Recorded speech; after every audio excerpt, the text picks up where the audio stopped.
During every single Steam sale, I like spending way too much money on games I'll play about 4 years later. And this summer sale was no different. This time, however, I decided to ask for game suggestions in a Discord server that I occasionally talk in. Only a single person answered, but it turned out that was all that I needed. This person suggested this indie game called Journey to me. Even though my Steam name suggests otherwise, I'm not stupid enough to impulse buy games like that. But after watching this beautiful trailer and reading all the positive reviews, I was absolutely sold.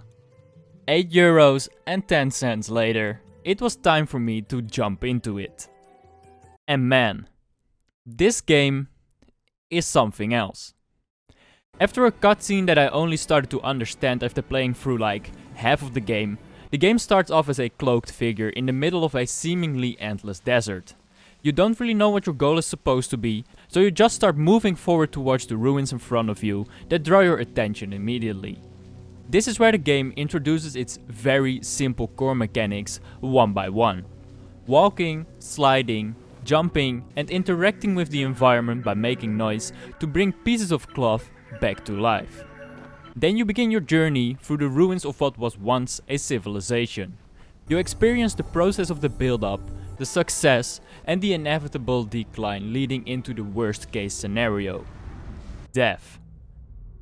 At the end of every section or level, whatever you want to call it, you sit down at this monument to meditate. At every single one of these monuments, this gigantic thing that looks like a penguin will show you the story of the ruins you're traveling through. And it is revealed that the penguins are actually the ancestors of this civilization. Like I said, you truly experience everything this civilization has gone through. You start in a desert where there's an atmosphere of new beginnings.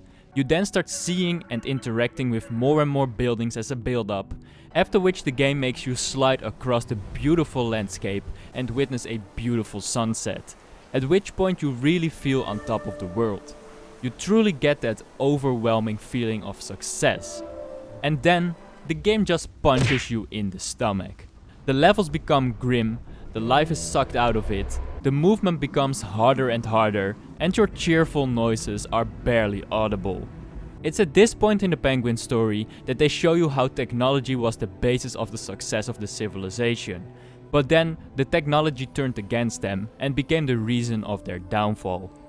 You then figure out these machines are still alive, waiting, looking to destroy anyone or anything they see. And once they do, it kinda hurts. No!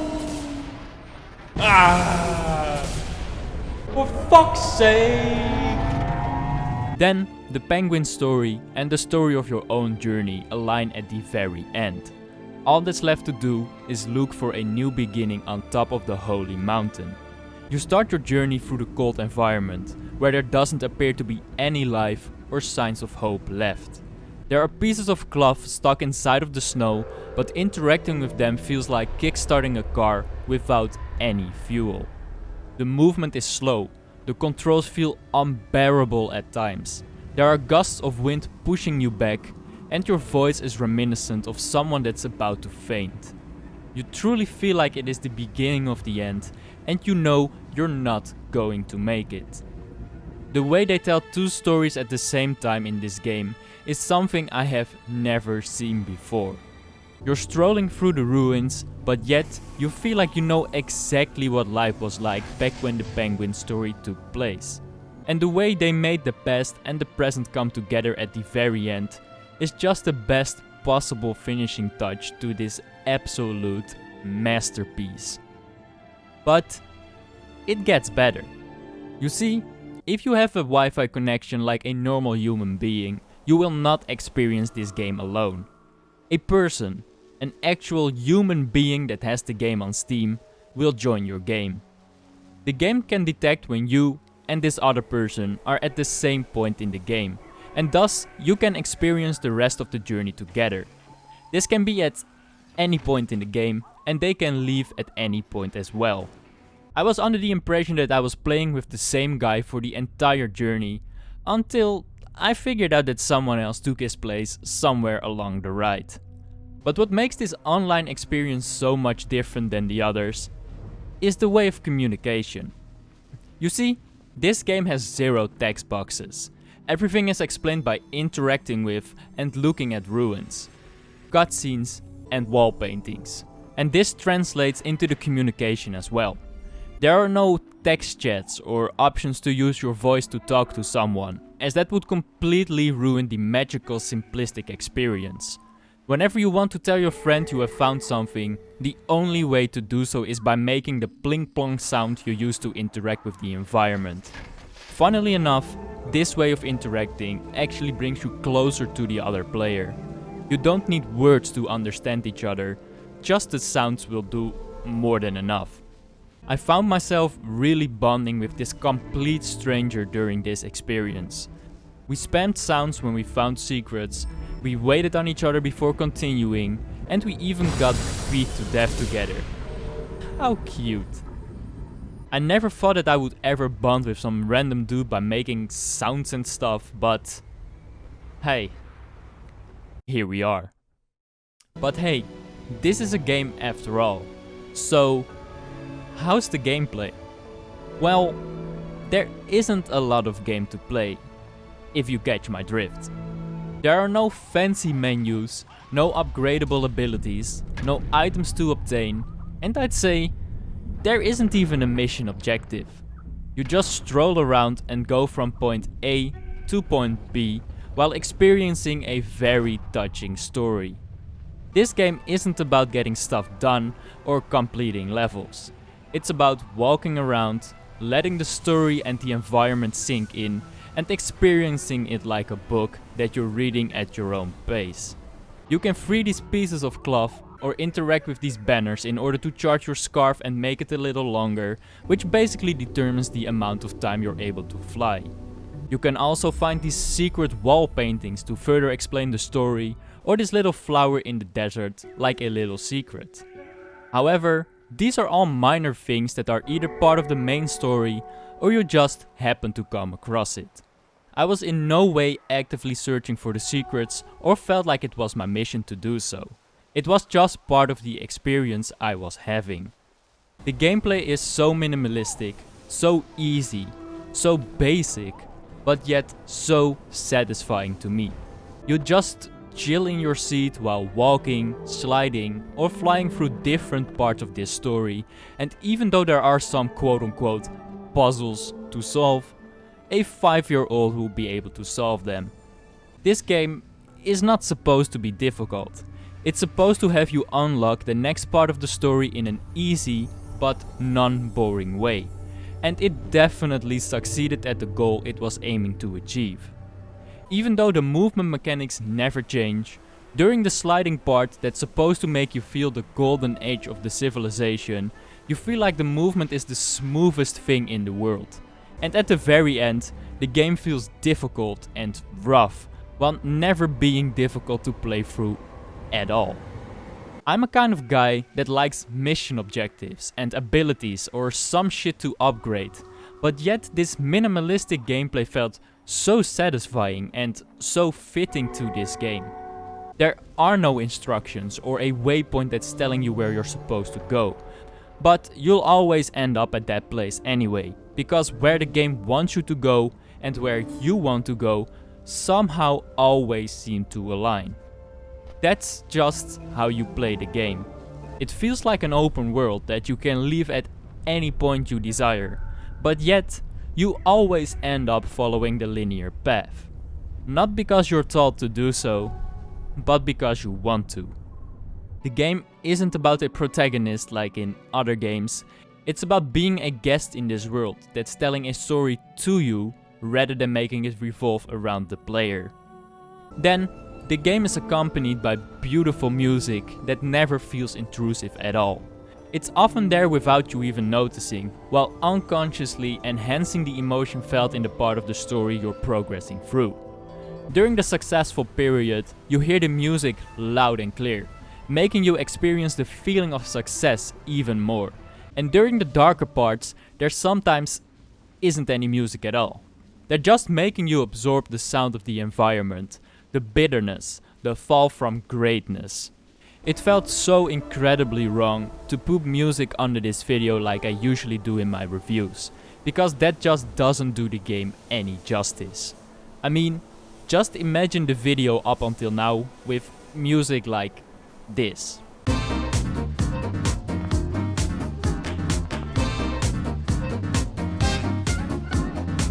Or this. Potato chips, how my mouth does with potato chips. Cold, drip, drip, drip, crunch, crunch. I don't want no lunch, all I want is potato chips. And then, in reality, the game is like...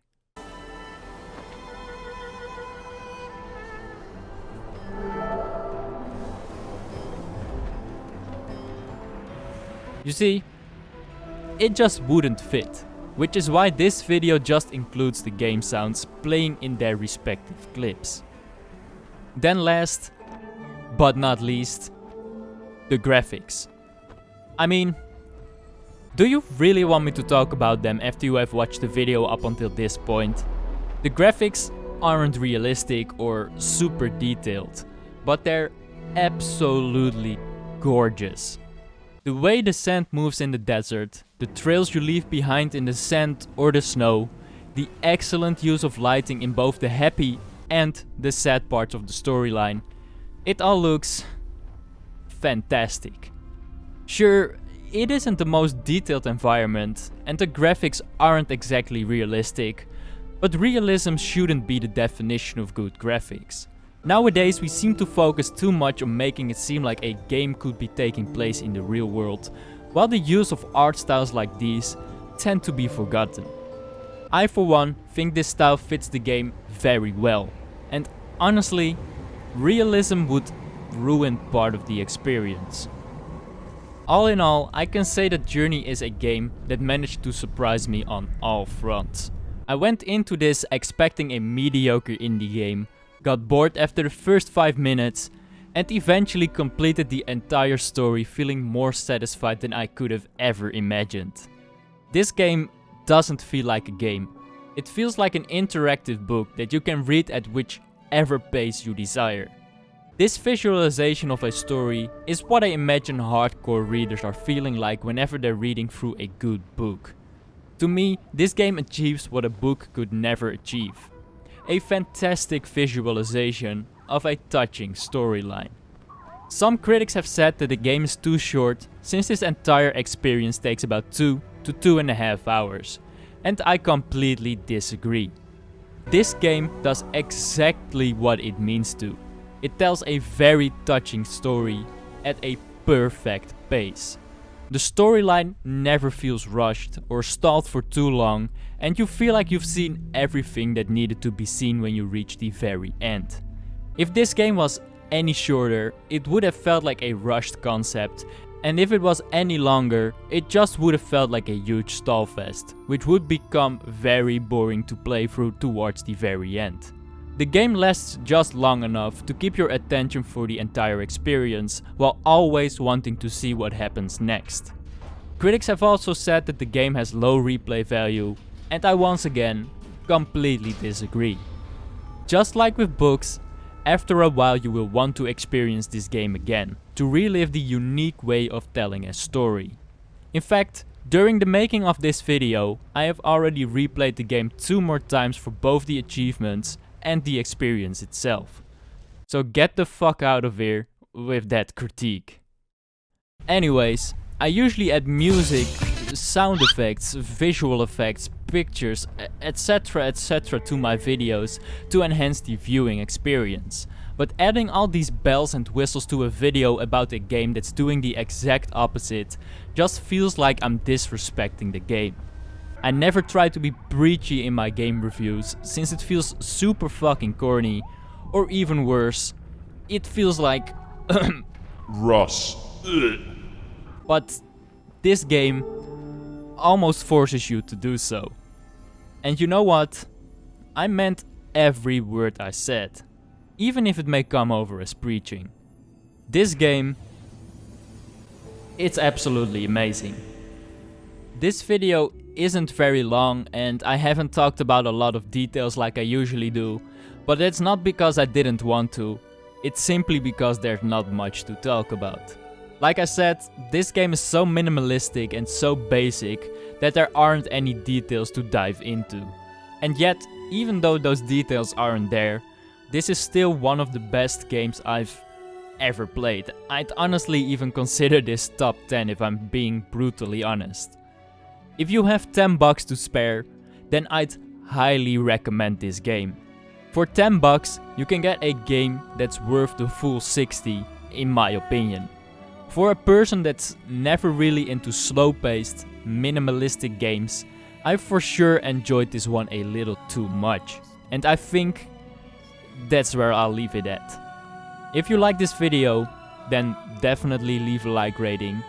If you liked it even more, then definitely hit that subscribe button. And yeah, I'll see you in the next video, where I get back to business as usual, instead of being a preachy piece of shit. Later.